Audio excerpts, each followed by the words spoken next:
Hello, and welcome to Deprogrammed with Keri Smith. This is a new channel. I should say that if it's your first time watching. If the algorithm suggested this video for you, you can hit like and subscribe if you want to see more Deprogrammed interviews. I am very excited today to welcome my guest. His name is Neil James. He is a bit of a celebrity in the knitting world. So I know a lot of people, so many people told me I had to do this interview, and I was like, who's this guy? Let me check out the magazine. And he is the editor of this new magazine called Blocked Magazine. He is also known as a mischievous troublemaker. Please welcome Neil. Hi, Neil. Hello, thank you. Did I get that right? Mischievous troublemaker? Oh, absolutely, yeah. I'm proud of that one. So I've covered some of the knitting wars, what I think of as probably the first battle in the knitting wars back when there were different names that we can all point to, like people who were being attacked, like Marie Buskey, Maria Tuscan, Sockmatician. And then there have been subsequent battles since then. And you came to prominence in the knitting circles I know of in one of these subsequent battles. Will you tell me a little bit about yourself? Like, how did you start knitting, and how did you become a mischievous troublemaker? Well, I've always been a mischievous troublemaker, even from being a kid. But the knitting, I knitted as a child. My grandmother and my mother taught me how to knit, but I didn't like it. It didn't stick until I was in my mid-30s, I think. Or was I even 40? I can't remember. But I was giving up smoking, and I decided I needed to do something with my hands. So every time I wanted a cigarette, I knitted a row of knitting. And then since that moment, I've never smoked, and now I'm addicted to knitting. So that's how I got into the world of knitting. But I've been on the... Can we stop there for a second? That's awesome. That's just an amazing thing, and an amazing thing to use knitting for and to recommend it for is to cut other habits or bad behaviors that you don't want. Yeah, if you're already a knitter, I can't imagine it's going to work because, because it's something you have to have something to concentrate on and something to do with your hands just to take the time of a craving to pass. Because I think I read a book, is it Alan Carr, quite a famous guy who wrote a book about giving up smoking. And one of the things he said in that is that the desire for a cigarette only lasts 3 minutes. And if you can get past 3 minutes, you won't need that cigarette. And I think he was right. And I knew when I was giving up, I planned it to the day. I knew exactly when my last cigarette was going to be. And I knew I had to have something. So I had it all ready. So I hadn't picked up the needles. I literally put the cigarette out and then I picked up the needles. So there wasn't any overlap, Wow, that's good. I knew I couldn't do it. And it worked for me. I mean, it might not work for other people, but for me, it definitely did. Yeah. But I was a chain smoker, you see. And when I knew I had to stop, I was smoking away, as you do, watching telly. And I was sat there thinking, do you know what? I would love a cigarette now. And I actually had it in my hand, lit, and I was smoking it. And that's when I thought, this is a problem. I've got to stop this. So that was it. Because you already had one going. Yeah. Wow. Okay. Yeah. I consider that a bit like I imagine an alcoholic who's got, a whiskey in the hand thinking, just love another whiskey now, even though so it had gone beyond enjoying it. I wasn't in that moment of having the cigarette, like after, because the thing a lot of people who smoke like is the after dinner cigarette or the, first thing in the morning cigarette where you're in that moment and enjoying it. And it had gone beyond that for me. Yeah. So now I'm addicted to knitting. Which is a good addiction. It's a good addiction. It's probably more expensive. And there's more danger involved. Well, tell us about that. What's some of the dangers? So you became a knitter to quit smoking. Yeah. And then how did you first encounter what we're calling the knitting wars? How did you first encounter this ideology that's sort of taken over that space? I'm not sure. I don't remember any particular moment, but I was watching a lot of online videos to learn techniques and things like that. And I think the more I was watching, there was people like the Grocery Girls that I started to watch, and I think there was a couple called the Periscope Sisters, I think they were called. I watched them as well, and very, very slowly I was becoming aware that there was an issue going on. And at the time, or leading up to that time, it was I was knitting and I wasn't involved with anybody in terms of knitting. I just did it on my own, watching videos, and didn't communicate with anyone about it. I joined Ravelry, and I never went on any of the forums ever. It just wasn't my thing. And I think the first real instance of any problem was around the time of Brexit, or when Brexit became, not the vote itself, but as it was leading up to the vote. And that's when I realised that some of the knitters were insane. You know, that they couldn't accept, the British knitters, this is, you know, they couldn't accept somebody having a different opinion to them on Brexit. And obviously at the same time, there was the Donald Trump thing. That was before he was elected, and that was all building up. But unfortunately, I can't really remember the timeline, but I started, I got friendly online. Why I did? Oh, I think I read a blog, and it was by Gregory Patrick, and he calls himself Madman Knits. Sorry, it just went for a second then. And his story was that he was homeless, and he knitted his way out of homelessness. Can't say that word. And it's quite an interesting story, and it did come on. Well, it was on international news, small, but international news. We heard about it here. And I think I contacted him, or I read his blog, and I messaged, said, oh, yeah, that's whatever. And we got chatting, and we kind of became online friends. And from there, I ended up guest vlogging on his vlog. So every week I would do a 5-minute segment that he would sort of put into his vlog. There were other people that did it as well. And that's how I first sort of got some of the backlash from, but I was still minor, you know, nobody really, because it was only a very, very small channel. And then we had the Ravelry drama, and that's when I really was first introduced to it all, when Ravelry happened. So for anyone who doesn't know what happened with Ravelry is after Donald Trump was elected? I can't remember whether it was around that time anyway. They made the decision that anybody that supported Donald Trump was unequivocally, I can't say that word, so hopefully that's right, a white supremacist. There was absolutely no discussion about it. If you're a Trump supporter, you are a white supremacist. You're a racist, you're a bigot, and so on. And they decided that they didn't want anybody who was a Trump supporter on Ravelry. And that was when I left Ravelry, because I thought, right, well, I'm off. I'm going, you know, because although I'm in England, I was a Trump supporter. And the vitriol and the hatred from that was shocking. Now it's not. Now, you know, now it's every day. But then I just couldn't understand how people could be so evil. And I was hearing the stories from other people like Deplorable Knitter, who called herself Deplorable Knitter after the event because of all of this. And I just couldn't believe, and the lies that they were saying about people as well, which now I understand because they're telling lies about me all the time now. And it was that brought my attention, you know, where it came to my attention. And then also there were people that were cancelled in America that I didn't really come across them because I wasn't in America and I didn't necessarily follow a lot of American knitters at the time. But then when Nathan Taylor was cancelled because he was British, and I did follow him, and it was interesting because Nathan Taylor and I had an extremely,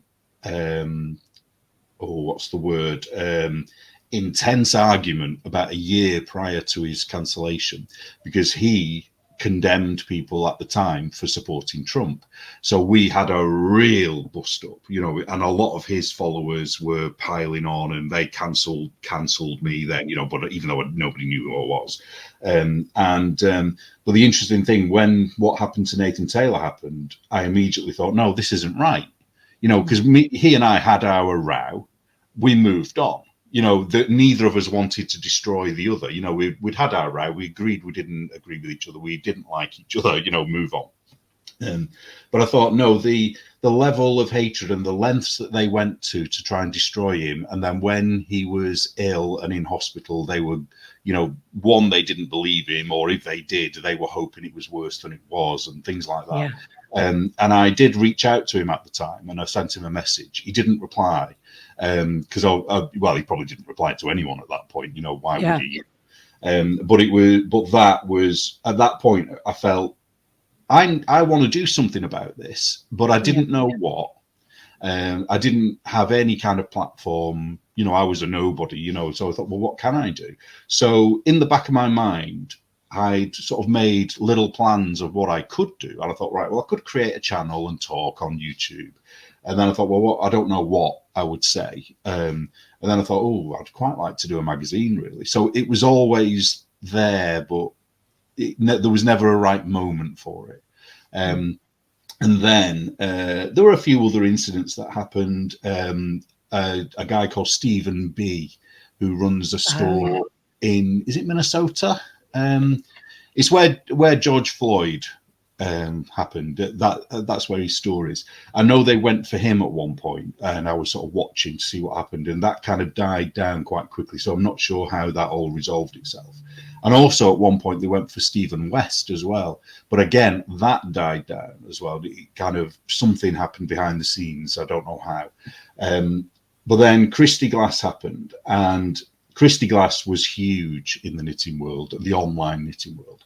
Everybody knew who she was. Like her or loathe her, you knew who she was. And she did a lot of good for the knitting world. I wasn't particularly a fan, but I used to watch some of her shows. And she has a manner about her that I imagine comes from being a New Yorker. I know she's not originally from New York, but she lives in New York. She's a singer and a dancer and an actress, and she's gone millions of auditions, I would imagine.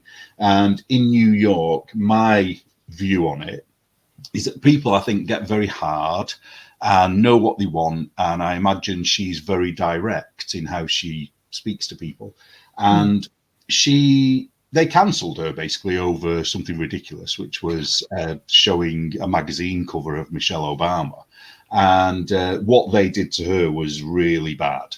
And can we stop here for a second? Because the Christy Glass one is one of the battles that I did hear about. That was a more recent one. And for anybody who's not familiar with it, you correct me if I'm wrong, but she was simply commenting on a magazine cover that was about Michelle Obama being a knitter. And didn't she say something to the effect of, why aren't they showing any of her knitting? On the cover, it was Michelle Obama. She wasn't wearing any knitting, and she didn't have any knitting in her hand. And for a knitting magazine, that's like one of the main things you would expect. There's usually someone, even if they're famous, they would either be wearing something or have something in their hands to show they're a knitter. And I don't think, I've never read the magazine, but from what I've heard, I don't even think there's any knitting inside the magazine when you read the article either. Now, she said that, and also I think she said something like, oh, and why is her wedding ring on the wrong hand? And it's obviously because they'd flipped, they'd flipped the cover because it might have looked better, because often it looks better when it's mirror imaged. And so the only thing she criticized was Vogue, their choices in what they did with the cover, basically. But because Michelle Obama is, a black icon, and because Vogue historically hasn't had many black women on the cover, when I say the person in particular, who I'll talk about more probably a bit later on, she called Kristy Glass out as if she was, the most awful person on the planet. And the way she did it was one of the worst things I've ever seen somebody say. For somebody who hadn't done anything wrong, it's like Kristy Glass murdered her child. Wow. The way she talks about her. And I watched the video of it a few times and could not believe what I was hearing. And what I couldn't believe was that nobody was saying anything. It's like, hang on a minute, hang on a minute. The villain of this piece is not Kristy Glass. This is over a magazine cover.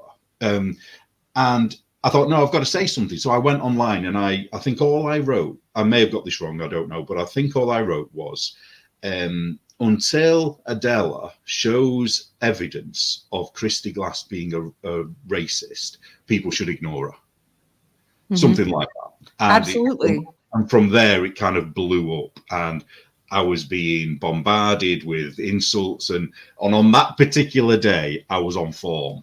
You know, some days you're really good online. You know, Twitter warrior. You know, and I had brilliant answers for everything that they were saying and throwing at me, and it got me noticed. And I ended up by people like-minded knitters. And I think over the course of a few days, I gained about 1,000 followers on Instagram, because I think I had 300 followers at the beginning of it all. And then, it seemed like overnight there were 1,000 more people following me, which was like, wow.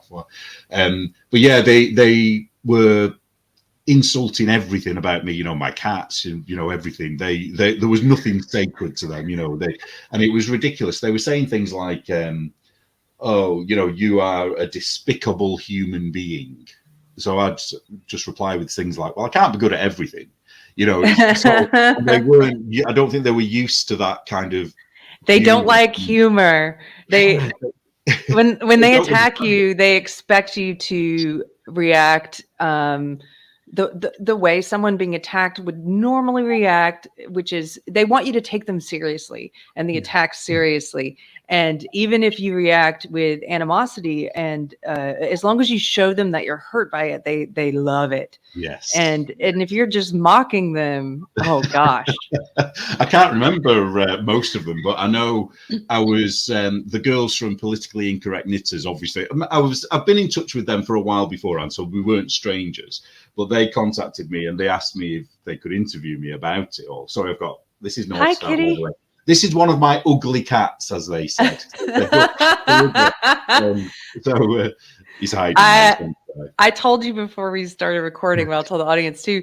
Back during the first round of Knitting Wars, my dog Tiger, who has an Instagram, Tiger Can Type, he became one of the most blocked dogs on Instagram because of the knitting cult. They were passing around block lists and he was on it. I was, okay. That's just brilliant. Silly. So he's like worse than Hitler's dog. Yeah, you got to get an Instagram for your awful cats. Oh, I'm going to use that idea, definitely. Well, they're my ugly cats. They're not even awful. Ugly cats. Well, yeah, so I appeared on Politically Incorrect Knitters, and they did an interview. And apparently in the chat, I couldn't see the chat, but people were talking about my best moments and, telling each other the things that I'd said, to these people. But I didn't see much of that. But it was, but the abuse that I got, I don't know, you've probably experienced this. It was so bad that Instagram automatically not closed down my account, but they turned off comments on all of my Instagram things. And then I got this automated message, basically saying, I can't remember the words now, but so many people are saying things or attacking you or whatever, that we've taken it off so you can't see them, and worried about my mental health kind of thing. I mean, it's automated, don't get me wrong, it wasn't like someone was there caring. So for a while, and because it had just gone quiet from having like hundreds, I mean, it felt like there was just a constant bombardment of people and hatred. It just went very quiet. And I was like, what's happened? Thinking something big is about to happen. Then I got this message from Instagram. I was able to take that off afterwards. But I think that kind of shows the amount of people trying. I think they were trying to, get my account taken down, I think. And since that moment, there is a regular, they're constantly trying to get me taken down for ridiculous things. It never ends every day. Oh, yeah. Things, I believe it. Yeah, it's been quite, it's been interesting and sometimes very funny, because, the way they do things, they don't realize it is actually funny. Like one of I don't know if you want to talk about this at the moment, but I've got a stalker now. I've got a serious stalker, and they keep creating new accounts. Now, what they've done is they know where I live. Because they've let me know in really subtle ways. I'm not going to say how, because other people looking at this will be able to figure it out.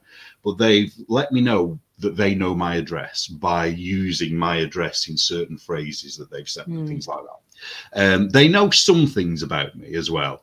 and they keep creating new accounts that I have to try and get taken down because they're impersonating me as well. So they've got me, my picture, my name, yeah.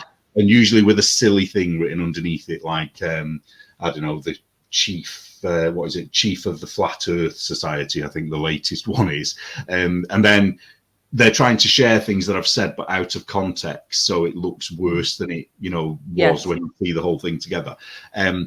So some of them have managed to get taken down, and some of them are still there, and it just keeps going on and on and on. But one of the latest ones, which is actually funny, is that I've been having a long conversation with a gay man on Twitter who claims that he would date a trans man. So you have to work this out. Ideological woman. Yeah. So a gay man who would date a woman who was now a man. Okay. And so I said, but what, even if they didn't have a penis, basically? And they were saying, well, yeah. And I said, well, I don't believe you. I mean, I can't remember the words we used, but it was like that. So I said, well, I don't believe you would do that, because why won't you just sleep with a woman then? It's pretty much the same thing, And as part of that, at the end of it, so I said, well, would you go with someone who was overweight? I think I said, would you go with an overweight man or an obese man? And then that ended the conversation, because obviously they wouldn't. It's like they'll go with a woman that's become a man as long as they're thin. So anyway, what this person has done, which is clever, it did make me laugh. They've just taken, would you date an obese man? So it looks like I'm begging people to date me. I'm fat. And I thought, that sort of tipped my hat. I thought, that's clever. That was good. See, this is something they don't have, the ability to laugh, when the other one, it's like, oh, touche. I see what you've done there. Yeah, I think one of the hashtags they use, which again is clever, is I don't know how big the Smiths were in the USA. I'm not sure whether they were a big band there. Pretty big. The hashtag was "I am human and I need to be loved," which is a line from one of the Smiths songs. I just thought, yeah, got a round of applause for that one. By the way, how could anyone want to hate on you? You have such a fun, jubilant energy. Oh, and I was going to ask you, are you a real beard Santa? Because you got the beard. What, do I do Santa work? Is that what you're asking? It's a group. Do you know about real beard Santas? I don't know about it, but I'm kind of jumping to conclusions. So it's like a whole group of Santas, and you have to have a real beard. They have all these different rules, and they a lot of them make a good living at Christmas time dressing as Santa. Anyway, I got to interview one once. They have a special ring, and you get it when you're in it. And anyway, it's a bit like being in the Freemasons with a funny handshake. Yes, but it's about Santa, and you could totally be one if you ever wanted. Well, I'd have to like kids though, and I don't really like kids. You could be the real beard Santa who just sits with cats. Yeah. Cats on my lap, that's fine. Yeah, absolutely. So you've been dealing with the stalker. You've had a lot of abuse hurled your way, and at some point, you decided, I'm going to start a magazine in the knitting world. And what prompted you to do this? Well, although it'd been in the back of my mind, I think I mentioned before, it'd been there sort of just, I could do this maybe, but who would read it? But what I realized is in life, you have to jump on the moments that come along. And when I got a bit of notoriety from the politically incorrect girls, when they put me on their platform, in that interview, while I was talking, that's when I decided to do the magazine. And I actually said at the end of the interview, I'm launching a magazine. I just blurted it out, and then it had to be done. I had to do it. Yeah. So afterwards, I was like, what now? What we're going to do now? But instantly, the amount of support that I was getting from people, you can have my pattern for this. You can do that.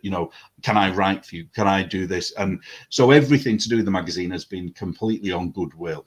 So it's really interesting now. There's so much hatred surrounding it, but the people involved in it, everything's, nobody's charging for anything. You know what I mean? It's all been doing, people are giving me their patterns that they could charge $7 a go for every person that buys it, and they're giving them to me. you know. So it's and I don't get the chance to thank those people enough, really. So hopefully they'll see this and know how grateful I am for that. Otherwise, there'd be my patterns, and trust me, they'd soon get bored of those. You know, people wouldn't want to see those that often. You know, it makes me think of, it's like in the midst of all this awfulness, these, you know, the attacks and the vitriol and the resentment and everything that comes from that social justice ideology infiltrating the knitting world, all of that dung, and from that dung is sprouting these beautiful flowers.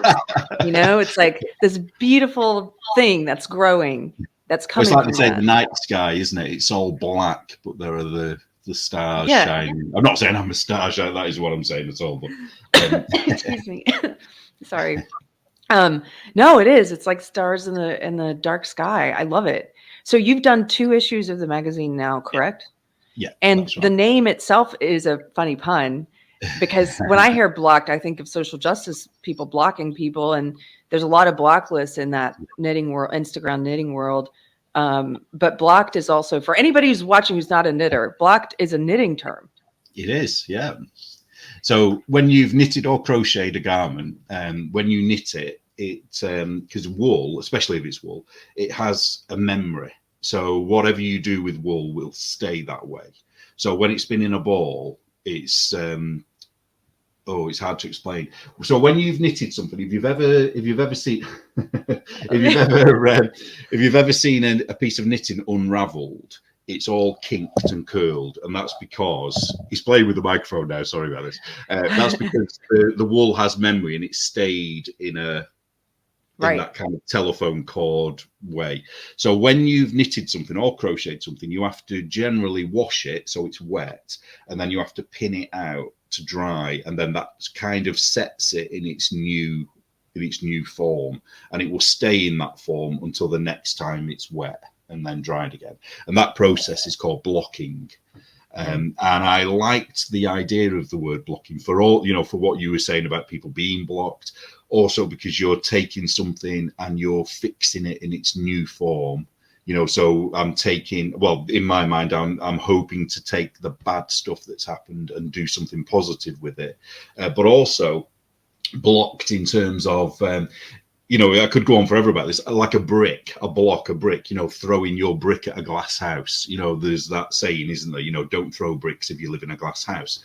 Also, there's blocked as in blocking people from being hurt. I'm hoping people will direct everything at me. This hasn't happened, by the way, because there's already been another person cancelled since Blocked has been out. But I would rather they sent all their hatred towards the magazine rather than picking on somebody else. Because I can take it. It's not nice, but I can laugh about it, and I can write about it. Because this is a thing that I think they're very wary of now, is that I can choose whoever I want to and write whatever I want to about them. So I have a voice now, which other people don't necessarily have unless they've got a forum, or they get that voice taken away, like with Christy Glass. Her voice was ripped away from her. And I find that upsetting, for them. One of the buttons that when people press your buttons, one thing that gets me angry or upset is when something is unfair. Yes. What's happened to Nathan, what happened to Christy, what's happened to all those people that have been cancelled was not fair, and they've been demonized for something they didn't do. What happened with Christy? What was the fallout with her? So they attacked her and called her racist. And you said there was one person in particular, Adele, who did a video. Yeah. But what were the repercussions? Oh, I think for her, I think it almost destroyed her. I think because she had a very popular YouTube channel that she was able to make money from, and she also had a Patreon account, and I think she was making a lot of money on that. I don't know. I'm only surmising about this now. But she was well known by everybody, and everybody wanted to be on her channel. If you were an indie dyer, or if you were a designer, you wanted to be on that channel, because she made the careers of some people, by them being on that channel. She made them famous in the knitting world. So when it first happened over the magazine, she did the fatal error of apologizing. And I can't stress this enough to anybody. You know, even if you're on the other side of this argument and you're not, you know, you're one of the woke people yourself, if you get accused of something online like this, never apologize, because the moment you do, they then read it word for word, they look at every phrase you've used, and they will find something racist or homophobic or bigoted in the most innocent of phrases you've used. And when somebody apologizes, there's always an element of self-protection in that apology. I'm not a psychiatrist or psychologist, so this is just my, you know, high school psychology. You know, you want to do that. I'm sorry, but the reason I did it was X, you know, or that day I was having a bad day and that's why I said it, you know. But the moment you do that, these people will hone in on that and they'll say that you're centering everything about yourself. Yes. And you can't win with this kind of weirdness that they have. So she apologized and immediately they jumped on that. And then there was another video that Adela made. So Adela was the person that raised the racist alarm, if you like, in the first place. And then she kind of doubled down and really went in for the kill. And after the apology. Yeah, after the apology, yeah. And can I cut in here for a second? Yeah. About the apology? Everything you're saying is true, and I think people who make the mistake of apologizing to the mob, they don't realize that they're still making the mistake of thinking that these people are reasonable, and that they're acting in good faith. And if you make a good faith apology, a good faith person will accept it. That's not what's happening. The demanded apology, it's a game. And if you capitulate and do the demanded apology, you're now doing two things. You're, on the one hand, you're saying, yes, everything you said about me is true. You're accepting their presupposition. You're basically telling them, yeah, you're right, I was a racist, or whatever it was you accused me of. You're accepting that. So now they've taken that as an acceptance of what they first said about you. And the second thing you're doing is you're giving them that power over you. You're showing them that you can force me to do whatever you want. If you continually put the pressure on me and call me names and things that I'm not, I will bend the knee to you. And so they see it's like blood in the water the second Absolutely. You do that apology. Yeah. It's almost a bit like pleading guilty in court. So it's like, if you don't plead guilty, there's got to be a trial, hasn't there? You know, there has to be evidence provided. But the moment you plead guilty, there's no trial. Well, there is still a trial, but there's no evidence needed because you're saying you did it. Correct. So I would always say, just keep your mouth shut. You know, come off social media for 2 or 3 weeks. Don't engage with anybody. You know, unless you're happy to go. You know, if you're like with me, say I'm happy for the cut and thrust of the fight. You know, I'm okay with that. But I've done it a different way around. I've kind of started off cancelled.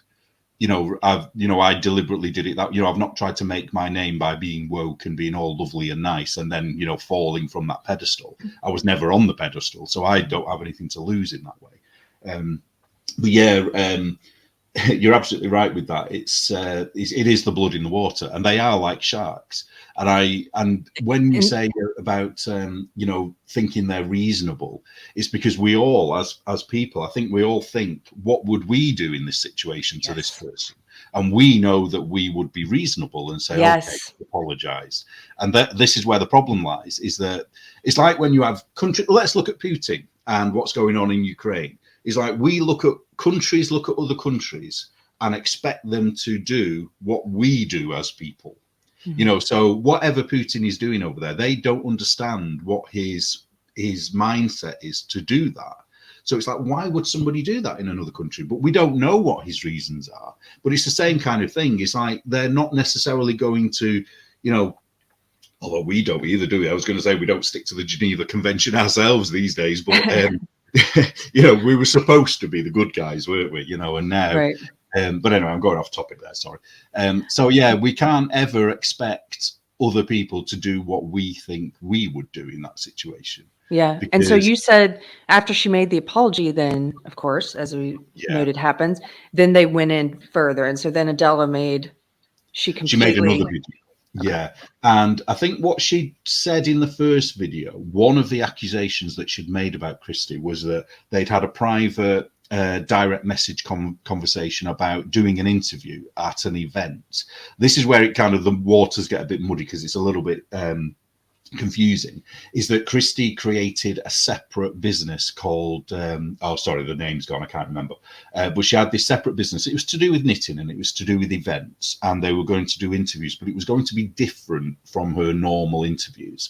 So the idea is that they hired an area, a place, and they had a film crew that they'd hired, quite high production value apparently, and then Adela was going to be one of the guests. But part of that was, I think they were very open about this, part of that was that she would have to pay for that, towards what was going on. So I think it was a $200? I think they were asking to be, and that would mean she would be, advertised on whatever this platform was. And it wasn't the usual interview that she did. So it's a bit like you doing this interview now, but then in the future creating a company where you would, be, if I had a product, you would be plugging my product, but then you say, look, this is how much it's going to cost you to be on this. So she had a choice whether she went on it or not.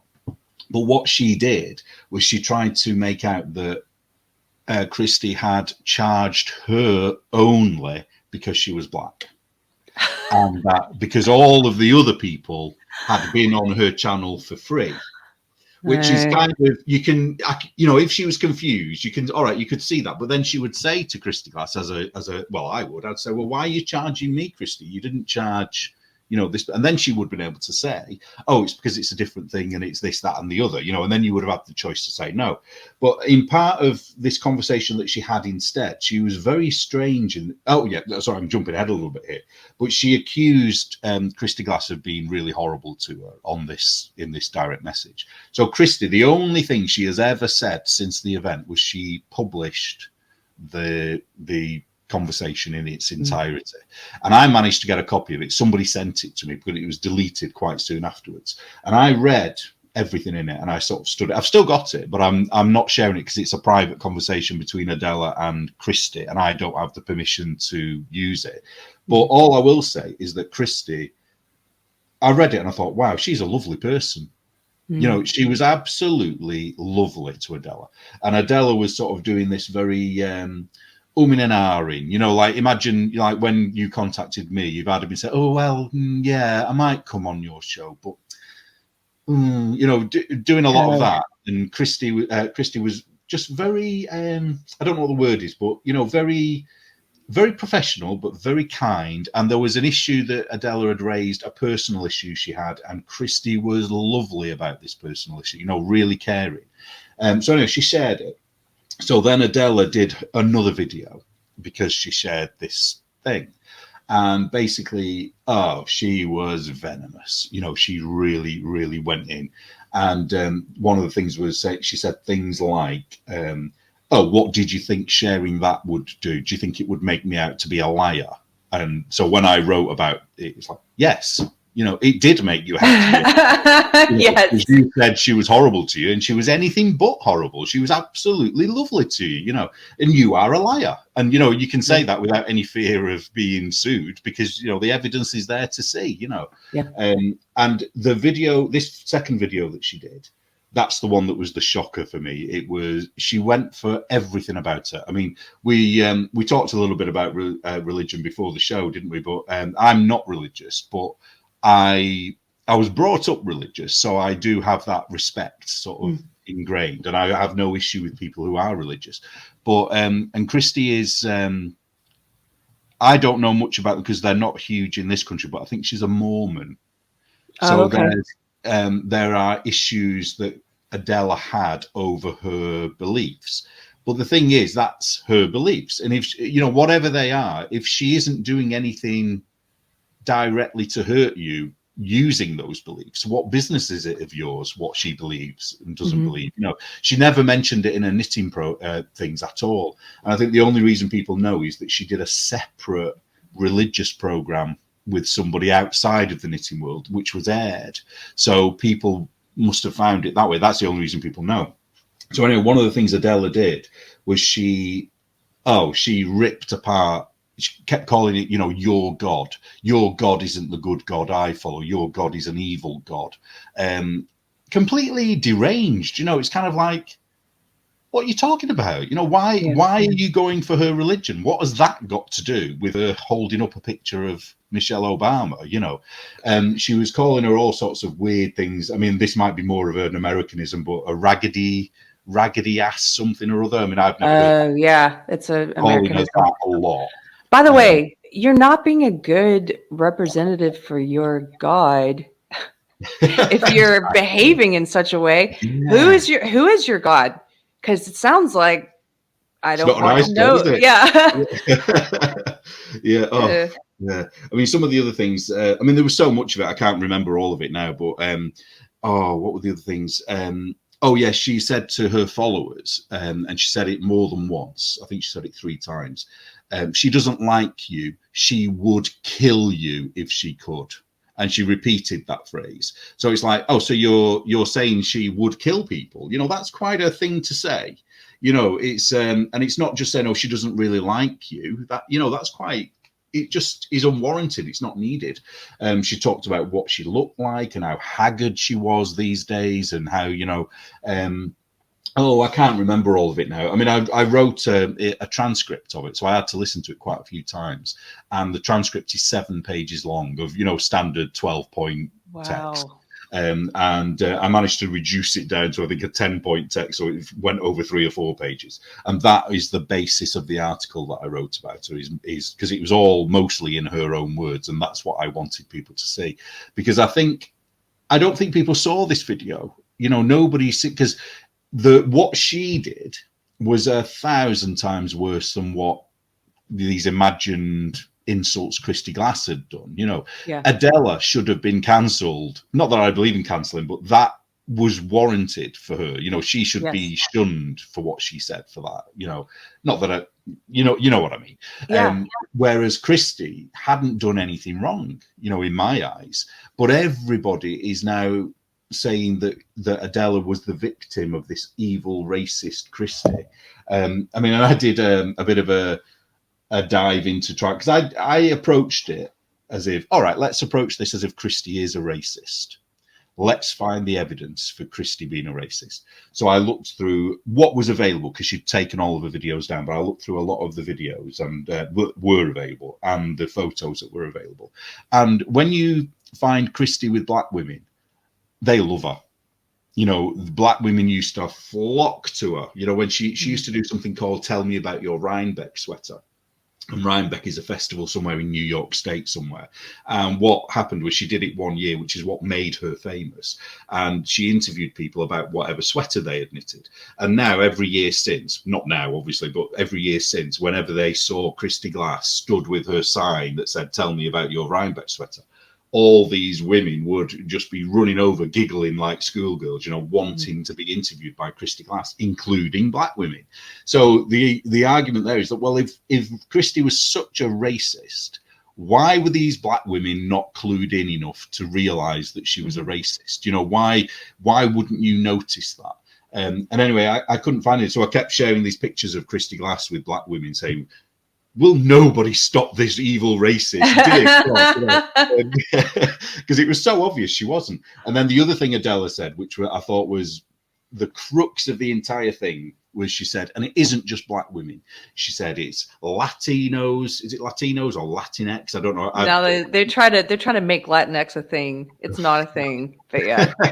Yeah, sorry, that's my Britishness. I'm not completely au fait with it. Yeah, so it's not just black people. It's Latinos. It's white people. It's Asian people. It's gay people. It's trans people. So basically, what you're saying is that she's just a bitch to everybody. So she isn't a racist. You know, it's like, so she's just horrible to you then, you know. So all these people, by listing them all, she disproved her entire point that she was a racist. Yeah. Because her attitude is the same to everyone, which I think is where this comes from, is that she's direct. You know, she would say to it, oh, stand there, the light's better here. You know, you probably get this because you know what you want to see. And she probably hasn't got the time to be, oh, please, would you just mind stepping one step, you know, and then explaining it. She probably just, oh, stand there, move, or, you know, and I imagine that's how she is, quite brusque. But that in itself is not racist or bigoted or discriminatory. And the other thing was she accused her of being homophobic. And that made me laugh, because I remember watching a video where she went on holiday to Iceland with Stephen West, who's like a really famous gay knitter designer. And they had a week in Iceland together herding sheep, you know, and it's like, that isn't what a homophobic person would do. No. You know, you would. They've stripped these words of all meaning. Racism, homophobia, sexism, just like they've stripped the words, you know, woman and man of meaning. And I think sometimes people don't realize if you're just bumping into social justice ideology for the first time, and it's being sold to you as this honorable movement to end racism and sexism and other forms of identity-based oppression, and it sells itself as something really noble. But at the bottom of it, like if you tear down the way it sells itself, like, and you look at the behavior it encourages and what is it really teaching? It teaches all the things it's telling you that it's trying to correct. It does. And how do they do that? How do they get people who are against racism to behave in racist ways? They have to destroy language and what words mean. It's very Orwellian, isn't it? He's literally 1984. Yeah, because it's interesting at the moment with the trans issue, because I noticed you interviewed, oh, sorry, I'm going to get her name wrong. And Sarah Higdon? No, she's a... Helena. Andrea something, Scaturo. Ariel. Ariel, that's it. Yeah, I've watched quite a few of her videos because I like watching her because she's funny. And it's like, you know, what's going on in that world is that trans, let me get this right, men who now say they're women are demanding that lesbians have sex with them because otherwise they're transphobic. Yes. So basically, that is a form of homophobia. You know, that. And it's happening with gay men apparently now. So you have women. Let me get this right. Yeah, I have to really think about this. Women that are now men demanding that, you know, gay men have sex with them, and it's like, well, you know, if you say no, you are, what is it? You're reducing them to genitalia. Well, my view on it is, it's like, well, I can not that there's a long queue, but I can reject anybody that wants to have sex with me for any reason whatsoever. It doesn't even have to be a reasonable reason. The same way anybody else could reject me for any reason they want to. And if you don't agree with that simple right over your own body, that you're probably a rapist. You know, so you mentioned 1984. One of my other favorite dystopian novels is Brave New World. And if you haven't read it recently, I would say read it now again. Is it Huxley? Yeah, it's Huxley. Yeah. And there's a part in that book. It's sort of like 1984 is like, in some ways you could say this is a dystopian future based on, it's sort of what would happen if the right wing went fully authoritarian. And you could say Brave New World in that respect is a dystopian novel about what could happen if the left went fully authoritarian. They're both authoritarian futures. They're a little bit different. And in Brave New World, they believe in this new future society that everyone belongs to everyone else. And if someone says, I want you to have sex with me, you have to. And they actually start programming kids at a young age. They force them to do sexual play in this dystopian future. This is happening. This is happening now. Yes. Oh. You got to read it. I just got goosebumps telling you about it. It's like you're reading and you're like, wait a minute. Some of these things are already we're moving in that direction. It makes you wonder, doesn't it, whether what came first were these ideas there that these authors sort of picked out because they were hearing certain things and were somehow prophetic, or is it that people read these novels and thought, well, that's a good idea, you know, and have actually made it happen?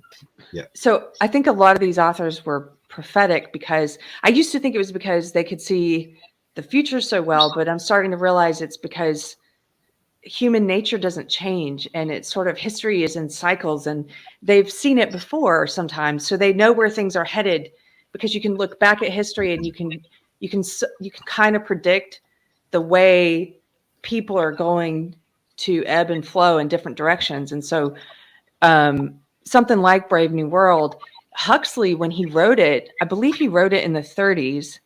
And by the time he wrote the foreword to the re-release, when they re-released it in the 40s, so just like 10, 12 years later, he wrote a foreword where he said, you know, some of these things I think are going to come to pass. Here's the things that I think would need to happen in order for society to become like this.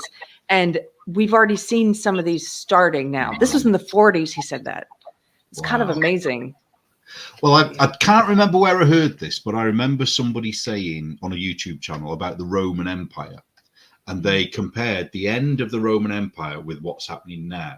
And one of the things that they said was that they became obsessed with themselves, you know, this narcissism. And there was a lot of cross-dressing going on, and there was the sexual immorality, which is, you know, whatever.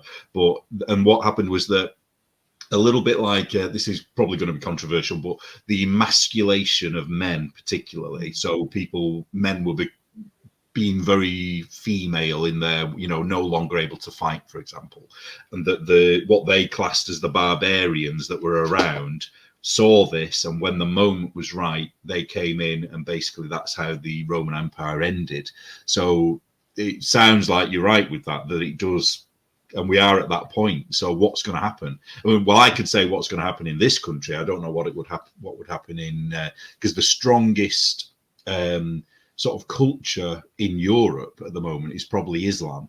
Mm-hmm. You know, there's no Islamic men that think they're women, you know, mm-hmm. and they don't subscribe to, you know, the stuff that, you know, the woke people subscribe to, and they see us now as very weak. So at some point, you know, will that be a tipping point for us? I don't know, but I think you're right, and you're bringing to mind, just in the past year, I remember seeing this juxtaposition of two different ads for the military, and this was maybe 6 months ago. Do you remember?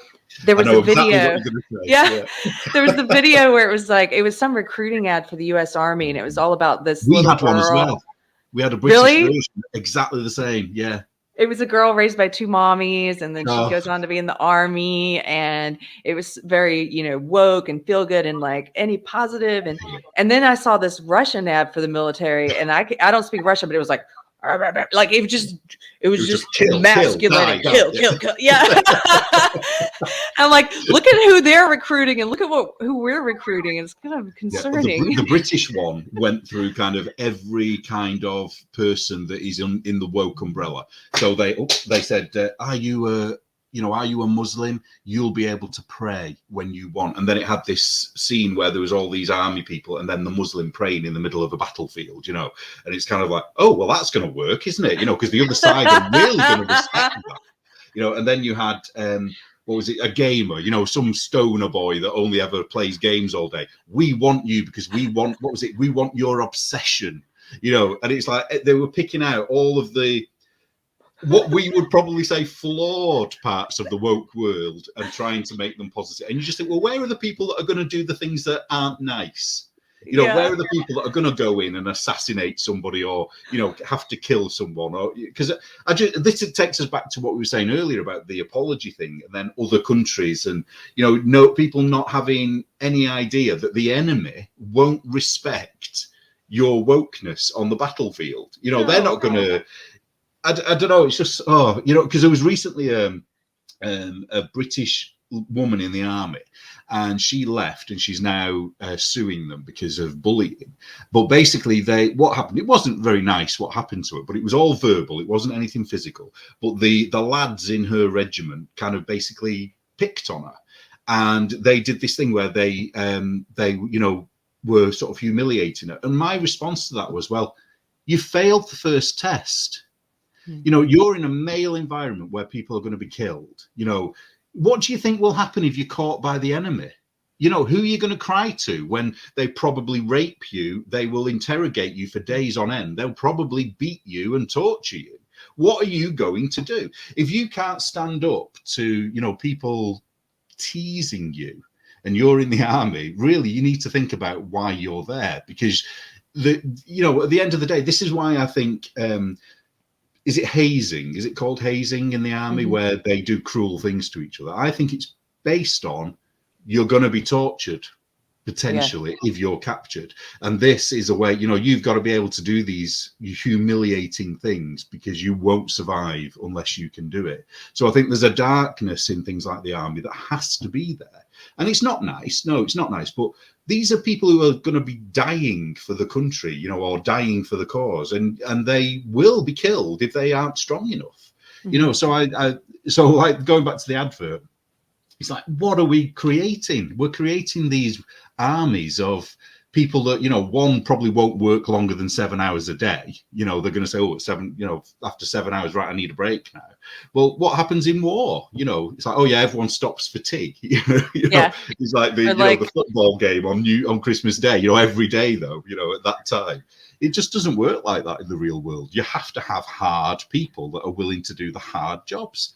And I think the whole woke world is absolutely destroying us as a culture because, we haven't talked about this, but, the whole everybody gets a trophy thing, it's that kind of thing. You've got to learn to lose. You've got to learn to be picked on. You've got to learn to be bullied even. And it's not nice. But if you're not strong enough, you're not strong enough to live, in this society, and that's where we're going, and that's how whoever invades us when the day comes will fall. Yeah, because the people who are mentally strong enough are probably going to be too old. Yeah, you're making me think of I really want to do a comedy sketch where it's like you're on the battlefield and you're like, excuse me, where's the gender neutral bathroom? Like, yeah, you misgendered me. Yeah, it's you have to laugh at it, which, by the way, this brings me to one of the things I wanted to ask you about. Humor. Mm-hmm. How important is humor to pushing back against bad ideas, bad behavior, bad ideology? Absolutely the most important thing. It's important for our well-being. I don't think it gets us anywhere in terms of having a communication, or a dialogue with the people on the other side, because like we were saying, they just don't get it. They don't understand humor. But for us, we have to you have to see the stupidity of it, because otherwise it's depressing. You have to laugh, because otherwise the way our society is going, none of us are going to be able to speak. We're not going to be able to say a word to anybody else in case we offend someone. I mean, it's bad here. I don't know whether you know about this, but there's now a new law. Well, I say new, it's been around for a few years now in this country, where it's a hate crime law where your intent is irrelevant. It's what the offended person feels that determines whether you've committed a crime or not. Oh gosh, so, Neil, yeah. That's straight from social justice ideology. And it's real. People might not believe what I'm saying, but it is real. So, for example, if I tell a joke with you now, I mean, it could happen to any of us, and I'm probably giving them ideas, but you watch what happens. They could say, oh, he offended me, even though I didn't speak to them. And then the police whether they prosecute is down to them, and that's a different matter, but they will investigate it. So they will come to the door and say, we want to check, what you meant by this when you said it, and they kind of put the fear of God into you a little bit. Whether you got prosecuted is another matter. I think it, would depend on whether there was any evidence for it. But there was one of the test cases for it was the Nazi pug dog in Scotland. I don't know if you know about that story. He was found guilty, and they took the fine out of his account without his permission. So he couldn't even refuse to pay, because he was going to refuse, I believe he was going to refuse so that they would send him to prison. He was going to be a bit of a martyr for the cause. But they took the money at source without him even knowing. So, yeah. For anybody who's not familiar, this was several years ago now, and it was one of those canary in the coal mine moments where you can see where society's heading. And this was this comedian, YouTube personality, Count Dankula.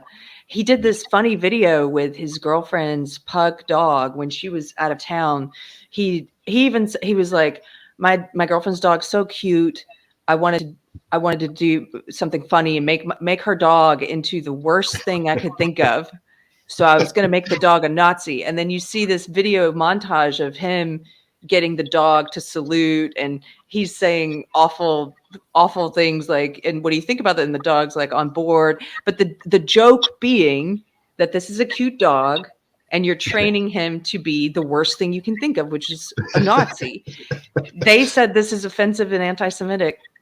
Yeah. He's making fun of Hitler, but it's anti-Semitic, right? So then they convicted him. And I remember at the time people were thinking, I know some people were thinking, this is an anomaly. This is not where things are headed.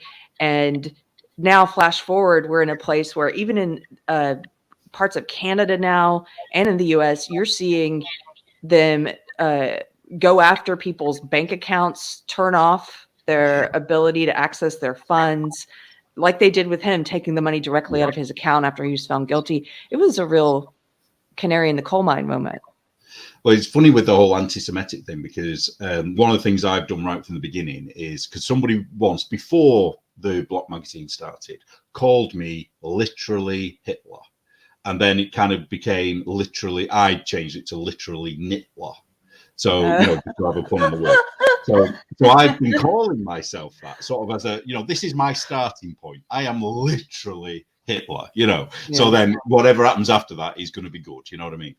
Or hopefully. And that, they accused me of anti-Semitism because of that. And it's like, hang on, what is this? Are you telling me that we can't make fun of Hitler? That's the point. Nobody was making fun of people that had died in the war. It wasn't saying, oh, well, I'm not even going to say it because they'll accuse me of using that. Nobody was saying anything like that, and it's, sorry, go on. Yeah, you're right. You should make fun of Hitler. You should make your dog Hitler. Like your dog. I mean, what's more offensive if Hitler were still alive? What's more offensive? It's like you're making fun of him and mocking him, and you're admitting, in the case of Count Dankula, like, this is the worst thing you could call someone because you think it is awful. So there's no, but again, they don't play fair. They don't engage fair. They're not reasonable people. So, you making a joke, which is, I love puns, literally Knitler. That's hilarious. You're doing two things. You're taking the insult and you're making a joke out of it. Yeah. The attempted insult, the defamation that they're doing by calling you such an awful thing. You're making it funny, which they can't stand. And then that takes the power out of it, their ability to insult you with it. How dare you? How dare you, Neil? The latest one is I'm a mediocre man. So obviously I'm going to use that now. I'm just a mediocre man, just mediocring through my mediocre life with a mediocre magazine, talking about mediocre things. I'm happy being mediocre. It's, with my ugly. I like the way you say ugly. I like your accent. With my ugly cats. Oh, speaking of which, he's here. He heard you call him. Hi, kitty. There's his tail, an ugly tail. So why don't we, I so appreciate you being here with me today. And no, it's been fun. Thank you. I want to make sure people know where they can find you if they want to follow this mischievous troublemaker with the ugly cats. What is it? How can they follow you online, and where can they find Blocked magazine? Well, you have to go on Instagram, really. So I'm active on Instagram at Blocked Mag, MAG, because somebody has Blocked magazine and it's a porn site. Oh, so whether that was created after or before, I'm not entirely sure. But so Blocked Mag, don't get it mixed up. And also, I'm on Instagram as You Knitted Kingdom. So it's UK. So You Knitted Kingdom. That's also a great pun. And on the You Knitted Kingdom one is where I share the pictures of my ugly cats more than anything else. And just as well, I'm no longer going to be on Facebook or Twitter because I've got a stalker who is impersonating me and doing all sorts of weird things. So I just thought, right, keep it simple. If it's on Twitter or Facebook, it's not real, and then that way people will know. I only do stuff on Instagram generally. Well, I'm really sorry. The magazine you can find if you go on my Instagram, on both of the Instagrams, so either You Knitted Kingdom or Blocked Mag, I have a link tree in, and you can go to any of the, and I also put the interviews I've done with people in there as well, so I'll probably try and put this one in there at some point. And so I've got issue 1 and issue 2. Issue 3 will be released in May, And I've got a feeling there's been another cancellation since Christy Glass, so I'm going to be talking about that. And that one is a real interesting story because there's more twists and turns in that than, put it this way, a cancel, one of the people that cancel people has been cancelled. Oh, that's always interesting to see. Yeah, so when they're they turn eating their own. When they eat their own. Yeah, so for anybody who's interested, this magazine is really fun. It's a combination of, like, as you said, knitting patterns and also articles about cancellations and the stuff that's happening in the knitting world. You're sort of shining a light on all of these bullies, and it reminds me, because it's this independent mag, it's just getting off the ground. It reminds me of back when I was in social justice, and I was one of these people years and years ago. I really loved this magazine called Bitch Magazine. It was kind of an underground feminist. It felt like independent, and it was so different than the corporates, the sort of commercial stuff. It was very different than Ms. Magazine, which was another feminist. And yours has the feel, not in content, it's totally different, but it has that real organic, independent feel, almost like a zine. I love it. I've had a lot of criticism from the woke saying that my graphic design choices are like 5th grade, and it's like, yeah, I'm an amateur, I'm an artist, so I can draw, but my graphic design skills, I'm learning as I go along, and I think that's one of the things I liked what you said about the organic thing, I like the fact that it isn't slick. Because, I am just making this up as I go along, and the people that are joining in, like in the last magazine, a 14-year-old girl did an article in the last magazine, and in the last issue, sorry. And it really gave me hope for future. Because it's like, I know it's only in the knitting world, but I thought, yeah, a 14-year-old girl who's a knitter is already recognizing the madness that's going on. So that means there is some hope for us. Is she representative of the that age group across the the whole spectrum of cultures? Is this a new movement towards being slightly more conservative? And you kind of hope it is, really. But yeah, all of the people that contribute, they're all amateurs. Nobody gets paid. It's free. Nobody has to pay for anything. You can donate to my Patreon, if you want to help me carry on doing it, but it's not, I will do it even if nobody donates, because it's a bigger issue than money. Oh, and that annoys them. Sorry, I'm going on a bit too much now. It really annoys them that I'm doing it for free, because the other side to our argument, they have their own e-magazine, which I didn't realize was the same as mine in effect, but they charge $45 for an online magazine. So you don't even get a physical magazine in your hand, and it's $45. Wow. And for that, I would expect, the entire Encyclopedia Britannica, with hardback covers, So everything they do seems to be about making money. And I don't think they understand why someone like me isn't interested in making money, because if I make money, great. But, that isn't the drive for doing it. Yeah. No, they also, social justice people, it's become very common for them to also demand money just to have a conversation with you online. They'll say, oh, it's emotional labor. You have to pay me for my emotional labor. Here's my coffee link, I just paying for badges as well. Yeah, there's one. There's one particular one. One of the worst ones is I call her Fleecing the Disturbed, and that's a pun on her real title. But she charges $60 per hour to tell white people that they're racist, and they gratefully pay it. Yes. There are so many like this who do these dinner. Oh, what was the one it used to be called? It was basically a dinner party where you and your wealthy white female friends would pay these two women to come in and berate you about how racist you were over dinner. And they were making a killing, It's must be some kind of misogyny thing, you want to be abused, Yeah. But it comes from that thing of every white person is a racist, except some are less racist than others. But the starting point is you are a racist just because of the color of your skin. There's nothing you can do about that. Yeah. It's a really miserable religion. Oh, I've investigated several different kinds of belief systems since I left social justice, and I haven't investigated one quite as miserable as that one. So, look, you guys are welcome to leave it at any time if you're watching. did I tell you that they? Sorry, I keep adding No, go this ahead. on. That they held a minute silence for all the black women that had been hurt by the magazine's release, the first issue. What? Yeah, they held a minute silence online.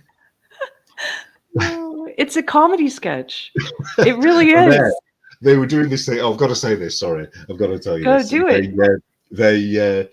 They did these things, these little videos where they were saying, "Why doesn't he come and talk to me, to my face, rather than saying these things in his magazine about me? You know, talk to my face." And one in particular called Gay Gillespie, whose sort of username is Gigi. She did one video where she said it 5 times. I actually made a montage of it. So I did. I sent them an email, and I said to 3 of them. So I sent Adela an email, Gigi an email, and the Disturbing the Fleece woman an email, saying, you know, do you want to respond to what I've written about you in the magazine? Oh, well, then it was, he's harassing black women. He's constantly harassing black women and making new accounts. It's like, no, I didn't. I emailed you with my account. You know, it's like not a made up account. And I asked you once. And so now, you know, that's what they say, that I go around harassing black people or black women. Yeah, you can't win. Yeah. It's like, and before I was evil for talking behind their back, you know, not having the courage to talk to their face. They don't want a conversation. There's nothing that you can do that will, it has to be a change from within them. And some people, I think people who are in it with good intent, those are the ones that they can change. I changed. I've seen people change who were in it. But there's also a lot of people in it with bad intent. I don't know these 3 accounts, but it sounds to me like some of them might have bad intent. And those people are just using it to gain power, money, fame. You know, it's like those 3 things. It's just an avenue, just like con artists throughout history have used any belief system. Yeah. Lots of different religions have been used by con artists. And those people, they won't change unless they see the opportunity change to get money, fame, and power somewhere else. And then it's like, oh, they don't go there. Well, I'm almost at a point now where it's kind of going against what my original belief of this was, is that I think it's too late to even communicate with them now. You know, it's almost like we need to cut off all ties in a way. I mean, I'm not entirely, you know, certain of what I'm thinking with this, but it's like, you know, every time I've tried, you know, with good intent, because I don't insult people. You know, if I'm talking to them, they'll be insulting me, and I just talk about the issue, or try to. But they will call me every name under the sun. You know, every bigoted, racist, homophobic, trans, whatever they can think of to throw at me. And it's like, well, how can you talk to that person? You know, they're so far gone. And like you said, they have to come to that conclusion themselves. It's a bit, you know, it's a bit like trying to help somebody with depression. You know, you can't really. They have to get to a point where they are willing to get their own help. You know, you can't help somebody with depression because they're usually so in their own world that they can't respond to it. And I think that's what these people are like. And also a lot of them, and when I say they've got mental health issues, I'm not talking about depression or anxiety. I think a lot of them are seriously mentally challenged in the sense that they have narcissism, personality disorders. Yeah. The personality disorders are very interesting because they get lumped in so often with just under the banner of mental health issues, but they're very different. I mean, a person with a cluster B personality disorder, and that's what you're talking about, like borderline or histrionic or narcissistic or antisocial, that's not like a passing like depression or anxiety or things that everyone might go through at some point in their life and come out of. This is actually a disorder of their entire character. They used to be called character disorders, and it's a very different beast. And I think that people who have those disorders have for too long benefited from being lumped under the umbrella of mental health problems, where it's like, oh, I'm going to sympathize with you because you have this issue. And it's like, you are a bad person. This is you have a bad character, and Yeah. it's different than, oh, you're suffering from depression. You have a bad depression. Yeah, it could happen to any of us at any time, you know. So I think right. we have a sympathy for people that are going through that, because it could happen, and it can be triggered by, you know, things that have happened, somebody dying or a breakup or whatever. That can create depression. But I don't think anything will create a narcissist as an adult. You know, I can't imagine that would be something you just slip into. So why we have the same sympathy. And also the other one that's in there is body dysmorphia, you know, which of all types, because one of the things I always say is we don't validate an anorexic. We don't turn to an anorexic and say, yes, you are fat. But we are with people who say they're trans. We're saying, yes, you are a woman inside. But, you know, it's the same thing. When, you know, they see, it's this thing of, you know, being born in the wrong body. Nobody's born in the wrong body. You're born in your body. You know, whether you like that body is irrelevant, but you know, you're not born into a wrong body at all. You know, and I do think that it's that body dysmorphia is what trans issues are, for example. That is what it is at the end of the day. And I'm sure if they could find a way to treat body dysmorphia in terms of anorexia, that they would be able to treat people who think they're trans. And I think that's the sad part of the trans issue at the moment. Yeah, which next time we speak, if we can do another one at some point, I'd like to talk about a trans issue that's happening in the knitting world at the moment as well, because that's been on my mind, and I'm debating whether to write about it, but it's one that I know I will get a lot of kickback for, possibly even from, you know, my own readers. So I'm still debating whether to do it. I would love to talk about that, and maybe next time I have you on, we could do a live one. Okay. That would be fun. Oh, that'll really be in trouble then, won't it? Thank you so much, Neil. Again, the magazine is called Blocked. You can find him on Instagram at Blocked Mag or United Kingdom. That's it, yeah. United Kingdom. Thank you again, sir. Hope to have you back soon. I hope you have a lovely day. Okay. And it's a wrap in broadcast. And breathe.